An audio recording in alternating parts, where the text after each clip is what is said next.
Okay. Hello, everyone. So thank you for attending. Thank you for being here. Now we're going to start the panel Q&A portion of the show. And we want this to be, like as Abby had said earlier, a safe space for everyone to share openly and a judgment-free zone. And we also want to encourage the audience to also share about their experience or their take on mental health. And I'm going to start off with introductions, and so we'll go down the row and everyone can say their name, pronoun, school, grade, and your connection to IWAY. Got this. Hi, my name is Donna.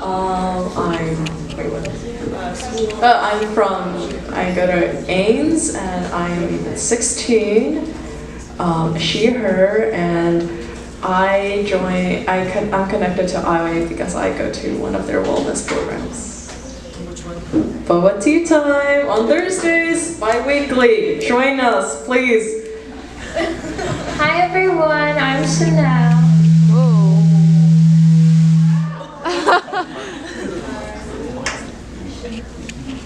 Okay. Well, I'm Chanel. My pronouns are she, her, hers. I go to Skyline High School and I'm in 12th grade. And I'm connected to IWAY because I'm part of their community advisory board. Oh, the community advisory board, we meet every month and we just talk about the current programs and how to improve it and all that stuff.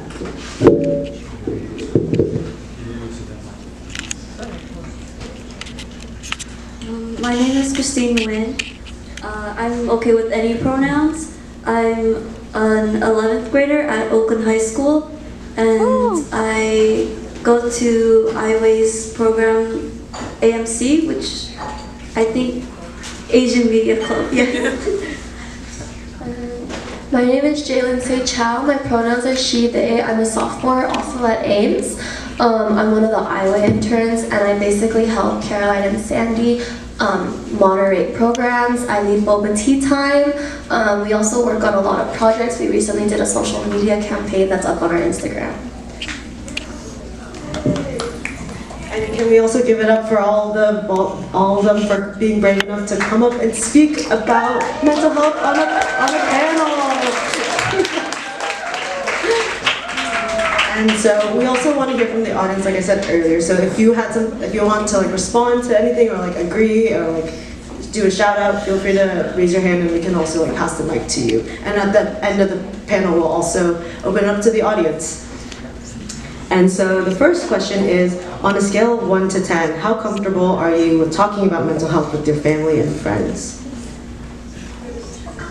Okay, so I'm like a 6 and a 7 because I don't really want to burden them with what I'm going through because it's a lot and I feel like it's not that important in the grand scheme of things. So then I don't really talk to them a lot, but over time I've gotten to understand that what I'm going through is important and I should talk to those who around me who care about me about it. So yeah, that's me.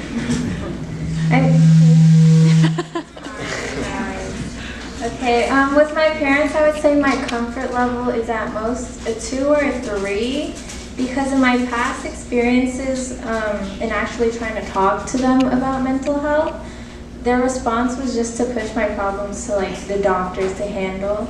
They never really tried to understand for themselves what was going on with me. Talking to my siblings and my friends is a bit easier. Put the bell of the microphone directly towards your mouth.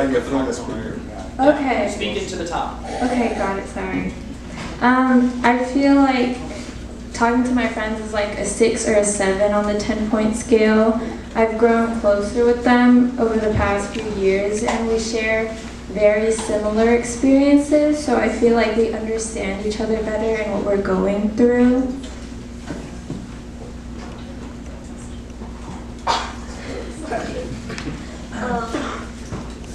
To my family, I would say 0. Like she said, it's really hard to talk to them. It's kind of like talking to a wall.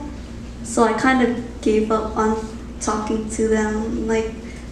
I I'm not sure if many of you can understand, but it's kind of like just put it under the rug, don't talk about it. So yeah. And with friends, I think it would be a 5. It's more so I don't want to burden them with my problems, so I don't really talk to them. But obviously, I'm here talking to you guys about it. So I guess like speaking like about it, like awareness, and speaking to like other teens who might also struggle with mental health, I'm completely comfortable with that. When it comes to family, I'd have to agree with Christine. It's like a 0, maybe a 2. I think over time, I'm lucky enough that my parents have come around to the idea of mental health a little bit more. But I remember very clearly in the beginning, it was very like, you're overreacting or you're oversensitive. Stop being so sensitive. Everyone has problems. And when it comes to friends, I'd say maybe like an 8 or 9. I've become really comfortable, and you pick your family, and especially when they're also going through mental health issues, or they're just having a tough time. I find that talking about it can really help, especially when you want to work towards something better together.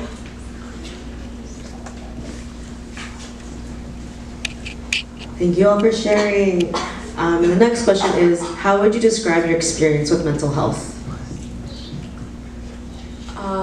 So a couple of years ago when I moved to a new school, my parents got a new job, I was like leaving behind old friends, I was getting along with the new ones, so it was like really difficult for me to go through all of that, and I struggled a lot on my own and academically as well, so it was hard, but with a lot of help from other people, like my friends and like staff members from my school and etc., it got easier, and then from there I sought professional help. So I'm still seeing someone today, so I'm improving, but I haven't gotten there yet.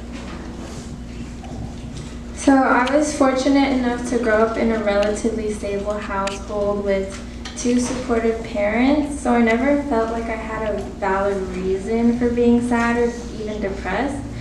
And I think that's why I never really talked openly about mental health, because my problems didn't really seem as important as other people's problems.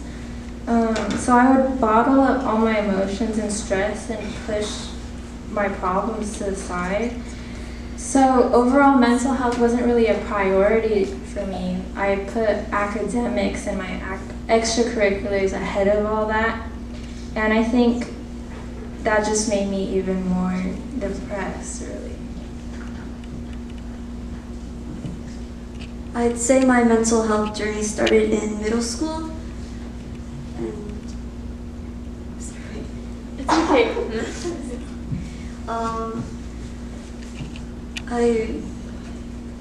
I guess I struggled back then a lot with depression, and I didn't even really realize what it was.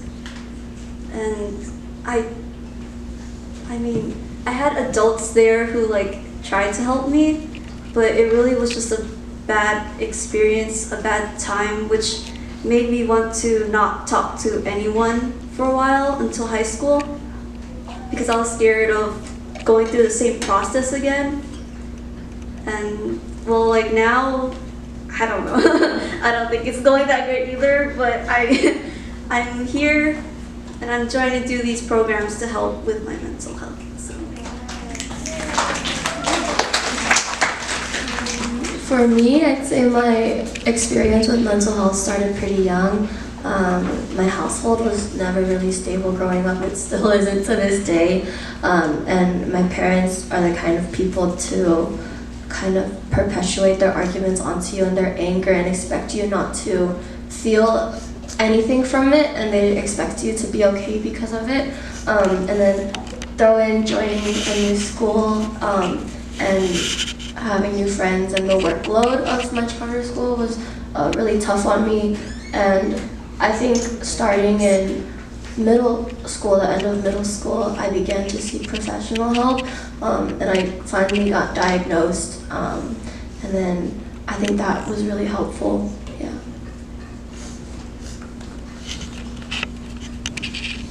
Thank you. And next question is, why do you think Asian American and Pacific Islander youth are less likely to seek out mental health services and support? I think it has to do a lot with culture. Like, we are grown up. We have to keep up appearances. We can't say what's going on with our feelings or what's going on in the household. And I think like a lot of youth internalize that and think that, and it's like it's our own fault that we are going through this. It's our own fault that we can't be normal, but that's not true. And I feel like it's a big part, so yeah. Yeah, I agree. I think a lot of it stems from our families and how we were raised. Growing up, I was always taught to respect my elders and not talk back to them, even if they were wrong or irrational, which is not uncommon in Asian households. Yeah. Even though this is a sign of respect, I think ultimately it just instills like fear in us. That conditions us to be like submissive or quiet. And so because of that, we avoid asking for help, because ever since we were young, we were taught not to speak up or speak out about these things, especially things like mental health, which can bring shame to the family. Kind of like what I said earlier, a lot of our problems are swept under the rug and just ignored. And yeah, I definitely think it's like